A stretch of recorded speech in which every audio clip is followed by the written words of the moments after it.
Hi, and welcome to Long Live the Queen, where we talk about the women who made history. And by we, I mean the royal we, because it's just me. Today we're going to talk about Marguerite de Valois.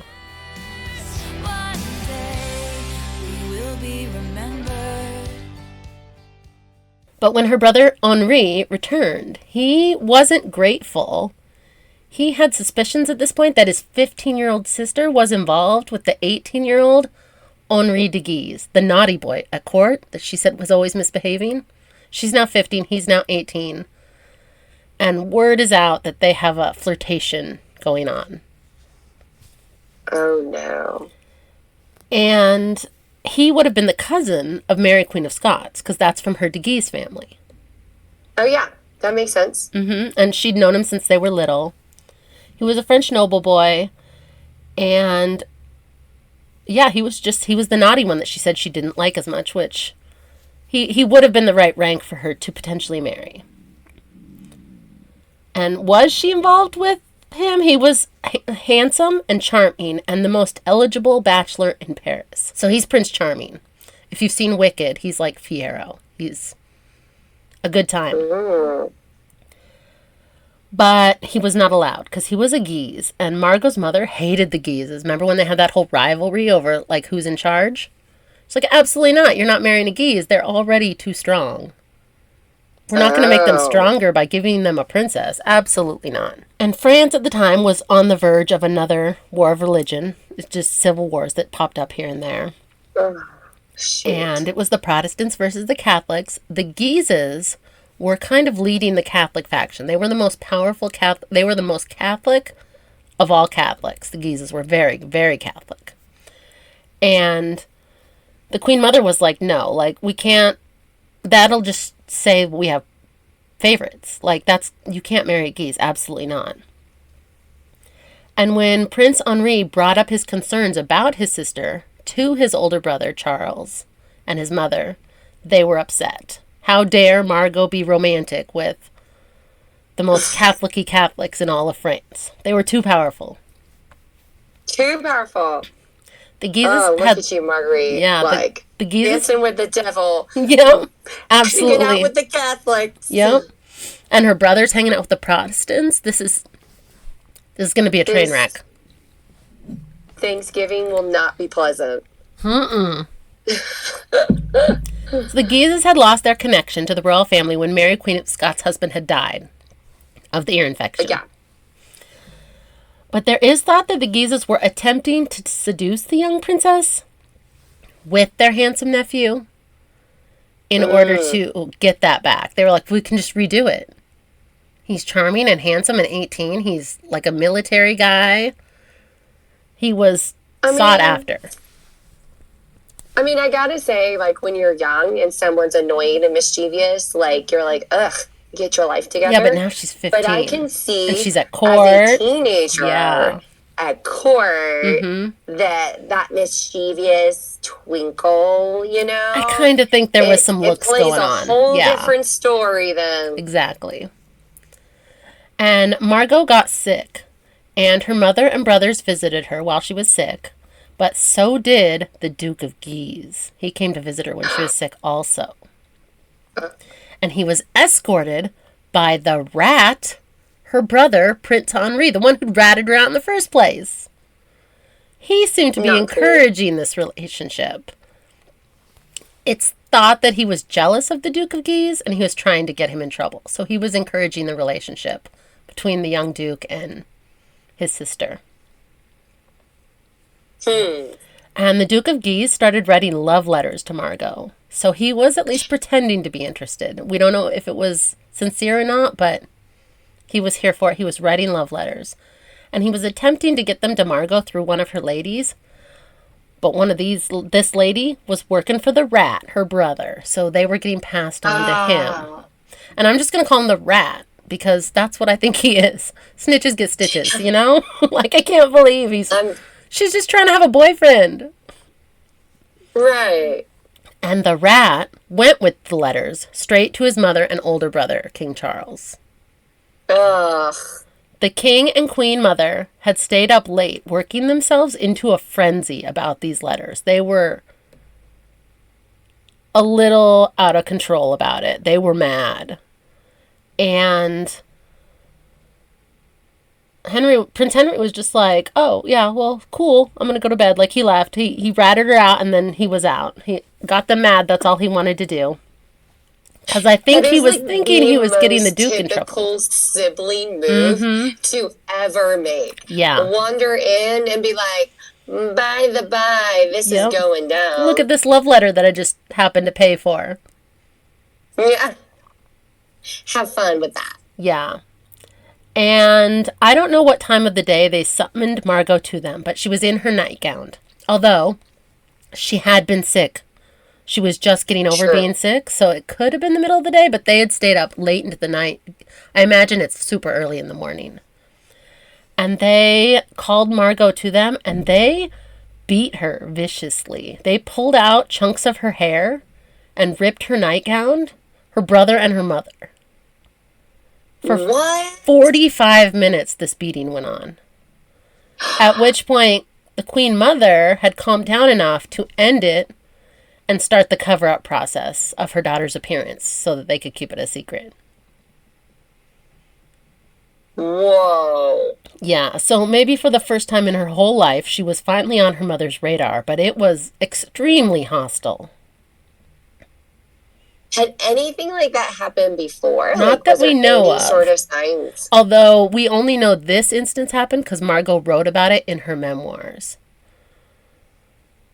It seems, at least from her memoirs, that she was shocked at this behavior. Like, nobody had paid attention to her at all. Yeah. Like, she wasn't even important enough to... Yeah. And she was just way too naive for court life. It wouldn't have occurred to her that the Duke of Guise was not sincere.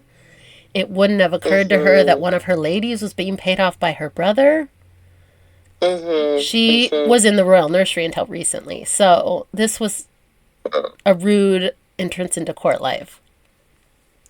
And that same year, word would have reached Spain that her sister Elizabeth had died at 22 in childbirth. Oh. Yeah. So Philip lost his third wife. Between the hostility of her mother and brother and the death of her sister, 1568, I'm assuming, was not a great year. And she was only 15. So gosh. Her 15th year wasn't great. And I really don't think romance was high on her priority list. But she's also a neglected teenager and maybe just looking for someone who will at least pretend to love her. Right. And I bet she's looking for something that she saw, like, Mary, Queen of Scots, and Francois had. Yeah. The original Francois. Yes. After King Henri, the original King Henri, her dad, had died, the marriage of the royal children slowed down. The younger children were not married off as young as the older children. Remember, they were like 11, 13, 15. When Margot was 17, she seemed to be genuinely heartbroken when she attended her crush's wedding to another woman. So 2 years later, the Duke of Guise was getting married to someone else, and she was at the wedding, and from all reports, not having the best time. The Duke was her childhood friend turned teenage crush, and her brother had given her just enough encouragement to give her hope. So she kind of did think maybe it would work out. Because of the rat. He was like, oh yeah, it can still work, just because everyone hates him now. He is a rat. He is. Her older brother, King Charles, was also now getting married. He's 20, so he's getting married, but at a reasonable age. So it seems like Catherine de Medici, once she had her choice, allowed her children to get married off way later. It's probably their father who was like, oh, 11's old enough to get married. That's fine. I had a girlfriend at 13, and we're still together. So, 20-year-old King Charles was marrying 16-year-old Elizabeth of Austria, who is, coincidentally, the great-granddaughter of Juana of Castile, who I did an episode on a few months ago. So this is her great-granddaughter. And I don't love the 2016, but I love it way more than the other ages we've heard so far. They're getting closer to reasonable ages. Yeah. It's not ideal, but at least at 16 in that time period, like, you know, Yeah. yeah, that's much better. Now, on paper, it was a good match. The daughter of the Holy Roman Emperor was marrying the King of France, so this was a big deal. But Oh, the there's always a but. Yeah, the Valois had weak constitutions, as we've seen. They're not the healthiest crew. And the Austrians had a pretty heavy history of inbreeding, leading to birth defects. So, genetics-wise, in hindsight, probably not the best match. We're scraping the bottom of the barrel. Yeah. I mean, it sounds good on paper. The daughter of the Holy Roman Emperor and the King of France. Like, perfect.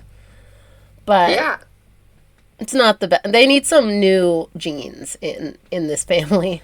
This may have reminded Margot of her childhood. They hadn't had a royal wedding since her father died. Because he died at a wedding. That was the last wedding. So, probably not all good feelings, but maybe kind of fun. There's going to be parties. She's a teenager. And talk was on again to find 17-year-old Margot a husband. But Margot had no say in who her husband would be. No one wanted to know her opinion. They did not care. As I said before, France was very polarized. On one side, the Catholics, led primarily by the Guises. And on the other side, the Protestants, led primarily by the royal family of the Kingdom of Navarre, who were also first princes of the blood. Now, you probably don't know what a first prince of the blood is. It's a cool nickname. It's a very rad nickname. Yeah, I mean, it sounds amazing slash scary.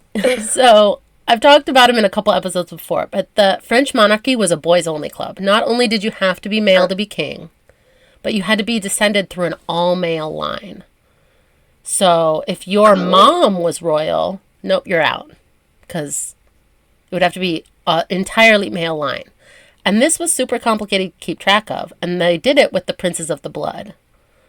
So, the King of Navarre was the first prince of the blood, meaning if the Valois family faltered with male heirs, the King of Navarre was the next in line to be the King of France. And then his oldest son would be the second prince of the blood, and then his next son would be the third prince of the blood, and it would go like that. Wow. So, they were heading up the Protestant faction. Them and the Guises were running the two armies that kept going to war together. The Valois family was the current royal family, and they were Catholic, but trying to stay neutral. But there was also laws like Protestants couldn't have weapons, so they weren't great at being neutral, but they were trying to be not as Catholic as the Guises. They were like, no, we like everyone. We like religious tolerance. Just make them go outside the city walls. And you can't defend yourself. Yeah. And Queen Mother Catherine thought the best move was to just stay out of it completely. Like, let them fight it out. Best case scenario for her, both sides would fight enough to keep each other weak, and the Valois would stay in charge. But she was a little worried because most people were on the side of the Catholics or the Protestants. No one was backing the royal family. Like, they were like, well, are you Protestant or are you Catholic? Because that's all I care about. So she was kind of using them to keep each other down. Like, if she kept them fighting a little bit, they would both keep losing people. Yeah, that makes sense. Yeah. And on top of that, the king had just married the daughter of a very powerful Catholic, the Holy Roman Emperor. So they kind of showed they're Catholic for a little while. And they seemed extra Catholic right now. And people were like, this is concerning. And the rumor was going around that the king's 17-year-old sister was carrying on with the Duke of Guise, even though he was married to someone else. There were still rumors. Oh, no. And they were like, look, the royal family's just getting Catholic-ier. This is not the direction we want to go in. So, despite trying to stay neutral, they were looking very, very Catholic at the moment. So Margot's mother had the best idea. Her least favorite and most neglected child needed a husband because they couldn't afford to lose her virginity. Catherine was going to marry 17-year-old Margot to Prince Henry of Navarre. So, a Protestant. Because she's trying to be like, look, I'm fair. I marry my kids to Catholics and Protestants. Because I'm in the middle. Oh, man. And Prince Henri was a way more appropriate age than any of her sister's husbands had been. Her 11-year-old sister had married a 20-year-old, and her 13-year-old sister had married a 32-year-old. Princess Margaret's betrothed was actually just 6 months younger than her. They were both 17. Okay. Yeah. I have a bad, like, I don't know, every time there's something good, Yeah. like, there's I start with the good, and then I'm like, the next word is, waiting. Unfortunately, he was the heir to the throne of Navarre and part of the Bourbon family, the Protestants. She was like, absolutely not. I do not want to marry a Protestant. This is worst case scenario. And if the rumors about Margot were true, she was marrying the chief rival of her 20-year-old love interest, the Duke of Guise. So it's unclear if they were still carrying along, but this is his arch rival. Yeah. That's not going to go well. There were also more rumors that Henri de Guise was attempting to get his marriage annulled so he could return to Princess Margot. So if that was the case, she would be like, no, don't marry me now. Like, I might get to marry Henri soon. She's marrying a different Prince Henri. She's marrying Prince Henri instead of Duke Henri. Prince Henri of Navarre had grown up at French court as also kind of a hostage. So she had known him since childhood. He was like 6 months younger than her. He was kind of like her annoying little brother. He probably would have hung out with Hercule when they were troublemaking. He wasn't as charming, handsome, or impressive as the Duke. But the Duke was still married to someone else. So it's not going well. They want to be together, but they can't. We don't know for sure if Margot still had a thing going on with the Duke, but what we do know is that she did absolutely not want to marry a Protestant just to help the family with their PR problem. She didn't want this, and she stood up to her mother and her brother. She's like, absolutely not. I'm not going to do it. The same mother and brother that had beaten her up just 2 years before, and possibly since. Like, she didn't mention another time, but they did it once for 45 minutes. That seems like a weird one and done. Yeah. I can't imagine the amount of guts that would have had to take. Right? Margot's objections may have slowed down the timeline, but it didn't stop it. So in 1572, 18-year-old Princess Marguerite of Valois was betrothed to 18-year-old Prince Henri of Navarre, officially. Mm-hmm. And we don't know how Henri felt about this, but he didn't have any more say than she did. So he's probably like, I'm marrying a Catholic? What are you talking about? And they're like, look, you're second Prince of the Blood. When your father goes, you're going to be first Prince of the Blood. It would really help if you had a Catholic wife. So that we look like we're fair, too. Like, it was all a political thing. So later that year, in August, 19-year-old Princess Marguerite was married to 18-year-old, the now King Henri of Navarre, because his dad died when they were betrothed. So he was now the king. Wow. She was the Queen of Navarre. And this wedding was not normal. The groom was not Catholic, so he had to remain outside for the wedding mass, which they did have because the bride was Catholic. So Margot's younger brother, Francois, previously Hercule, had to stand in for the groom. And when Margot was asked during the ceremony if she consented, she didn't say anything. So her brother, the king, got up, grabbed her head, and physically forced her to nod yes. And that would have counted as consent then. Wow. That last part, though, may just be propaganda. She didn't mention the forced head nod in her memoirs. But it was word on the street. People were like, no, it definitely happened. I feel like it goes with her vibe, though. Yeah. Like, she kind of, like, I kind of am admiring the person, like, she's becoming, because it's like, I wonder if, like, that point in which her mother and her brother, like, beat the ever-living patooey out of her, like, became, like, this change, this moment of change for her. I think she became a lot less naive and just like, well, I'm going to stand up for myself because no one else is. Nobody's going to do it for me. Like, nobody's going to... Like, I don't have, like, she's never had anybody in her life be in her corner. Yeah. And when someone has acted like they were in her corner, it was a traitor. It was the rat. Yep. The rat, or potentially even the Duke of Guise, we still don't know if his motives were sincere. And this wedding, this unfortunate wedding, started an unfortunate series of events. No. In this very polarized environment, the Catholics did not appreciate this marriage. They were like, wait a minute, I thought you were super Catholic. Now you're just going to marry a Protestant. This is a problem. And they were actually championing Princess Margot. They were like, how could you do this to a good Catholic princess? Like, they saw Margot as the victim of this. And I'm going to be honest, that's probably closer to the truth, because this is not up to her. But they started to worry that the royal family were Protestant sympathizers, because they were at least tolerating them enough to marry the princess to one. And a really powerful, the most powerful Protestant in France, arguably. The Catholics were unhappy, and Paris was overwhelmingly extremely Catholic. Paris, almost everyone in Paris was Catholic. There were some Protestants, but not a lot. And because the groom was Protestant and a king, a lot of high-ranking Protestants had come to Paris for the wedding. And Catholic priests started to speak out from, I don't think it's a pulpit in a Catholic church, but they started to speak out against the Protestants. And the Protestants were angry. They were like, this wedding is basically just an insult to the good Catholic people of Paris. And they were also hungry because harvests had been poor and taxes were rising. So the economy was real rough. So they weren't in a good place anyway. Wow. Just after the wedding, there was an attempted assassination of a Protestant admiral, Admiral Coligny, who was running the Protestant faction. He was working closely with Margot's husband. He was also a main advisor to the French Catholic king, even though he was a Protestant. So people were like, he's a big deal in France. He's a very, very high-ranking Protestant. And they attempted to assassinate him.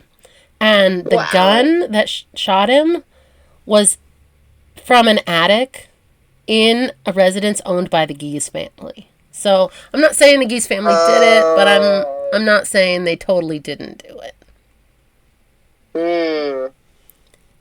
It was shady. Yeah. Oh, man. The Guises decided to defenestrate his body, otherwise known as throw it out a window. Which sounds way more vicious. It sounds like they're going to cut things off or something. But they threw him out a window, and the people... It's a scary word for throwing out a window. Yeah, that's it? They just threw him out the window? Yeah, and they killed him, threw him out the window, and the people noticed and dismembered him. And then the Guises reportedly encouraged the people to finish their work. Like, yeah, they cheered him on. Like, that's how we do it in Paris, I guess. I don't know. Paris had reached its boiling point. Thousands of Protestants were killed all over France. They were the minority, but there were thousands of them. Reportedly, 20-year-old King Charles was asked, like, what are we going to do now? Like, the other high-level Protestants, they're going to come after us. This is not good. And he reportedly responded, kill them all. And it's unclear if he meant all the high-ranking, like, Protestant nobles, or if he meant all the Protestants in general. Nobody really knew what he meant, so they just kind of went with it. And we're just going to take that and spread that decree as wide the king and far says, kill them all, then people are just going to take that how they take it. Oh, no. And no one in her family included Margot in this plot. In her memoirs, Margot wrote about the night, saying she walked in on her family talking, and when they saw her, they grew quiet. When Margot turned to leave, her sister Claude, who was back in town for her wedding, grabbed her arm and begged her to stay. She said she couldn't tell her the plot, but that her sister wasn't safe. She needed to stay. And that if their plot was found out, Margot was set to be the sacrificial lamb. Like, she was going to be the scapegoat. And Margot asked her mother, like, what is going on? And her mother responded, if it's God's will for you to survive, then you will survive. And it will raise too many questions if you stay here tonight. So you need to go home, like, to your quarters where your husband is. Wow. Yeah. And there is some question, like I said, if King Charles meant kill the Huguenot leaders or kill the Protestants, but he said kill them all. And Charles knew that he didn't have anyone on his side because you were either a Catholic or a Protestant, so nobody was like supporting the Yeah. king. So he had actually hired Swiss mercenaries to be his personal guard. Like he hired people from another country and been like, I'm going to pay you and you're going to keep me safe. And he sent them off to kill the Huguenot leaders, the Swiss mercenaries. So the king was definitely at least, let's kill the Protestant leaders. Wow. And Margot's new husband was a Protestant leader. So these are all his people who are here for his wedding. Her husband called for her, and he was surrounded by 30 men. This is still according to her memoirs. They had decided that they would demand justice from her brother the king, and if it was refused, they would take justice themselves. So they were mad. And Queen Margaret claimed to have not slept the entire night, and her husband left in the morning to play tennis before meeting with the king and demanding justice, which I feel like is an odd choice, but he must have really liked tennis. That is not choice. We're going to have some aggression on the court. It was like emotional whiplash. She didn't sleep all night, and he's like, okay, I'm going to go play tennis, and then I'm going to hash it out with your brother, your stupid brother. And after he left, suddenly someone was banging on the door, and her nurse opened it thinking it must be her husband. And a Protestant was there at the door, and he was gravely wounded, and he was pursued by 4 archers. Like, they're still just killing people in the hallways of the castle. And the captain of the guard ran in after these archers and reprimanded the archers for disturbing the queen. Like, oh, guys, like, not in here. Like, how dare you? And he left the wounded man with Queen Margot, who got him medical attention. He's just like, we'll leave him here with you. You can have him. And she got him medical attention, but that's randomly alarming. And she's in her nightgown still. She had to change out of her bloody nightgown. And while she was dressing, she got word of a massacre breaking out in the city. Like, this was full civil war again. And she was escorted to her sister's chambers amidst killing of people in the hallway. Like, through people just killing each other. And in her memoir, she said she witnessed several deaths on the way to her sister's chambers. And when she got to her sister's chambers, she was followed by 2 of her husband's men who were begging her for their lives. And so she says she begged her brother, the king, and her mother, the queen, for their lives. Like, please don't kill them. And that is Margot's version of the story. So Margot comes off as very kind, and she's saving all the lives today. But this book was partially written to protect her reputation. So we have to take it with a grain of salt, but I like to imagine that's how it went. Margot's story is a good story. And Margot's husband never got to play tennis. They arrested him on the way to tennis and threatened him, convert or die. Like, are you Catholic or are you gonna die today? And Margot's husband and his cousin, who were in town for the wedding, obviously, were spared because they agreed to convert to Catholicism. And when they agreed, Margot's mother, Catherine, reportedly laughed. Like, haha, losers, we win, basically. So she was quite enjoying it. She was pleased with herself. Some people... Well, I'm sure. She had this terrible plot, and it's all turned out the way she wanted it. Some people think this was part of her plan all along. That the whole wedding was just in order to get this to happen. Oh, wow. And because it had started on St. Bartholomew's Day, it's known as St. Bartholomew's Day Massacre. So that's the official name of this day. And one person said that St. Bartholomew's wasn't a day, it was a season. Because it didn't just last that day. Like, most of it was on that day. But it continued for quite a while. Wow.